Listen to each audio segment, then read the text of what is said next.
সূরা হিজর 94 কত নম্বর সূরা হিজর।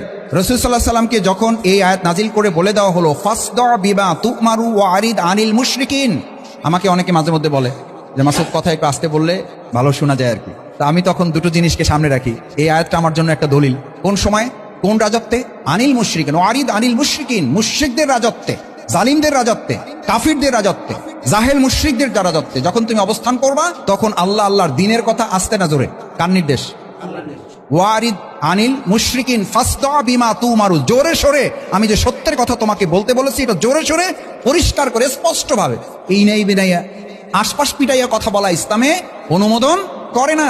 ফাসদা বিমা তুমারু, হ্যাঁ, আশপাশ পিটাই আপনি পরিবেশ পরিস্থিতি যখন আপনার অনুকূলে যখন থাকবে, তখন কৌশলগত কারণে আপনি যদি মনে করেন যে এখন এটা করলে ভালো হবে, না হলে ওমর ফারুক রাদিয়াল্লাহু তাআলা ইসলাম কবুল করার সাথে সাথে রাসূলের কাছে কি অনুমতি চাইছে? ইসলাম কবুল করে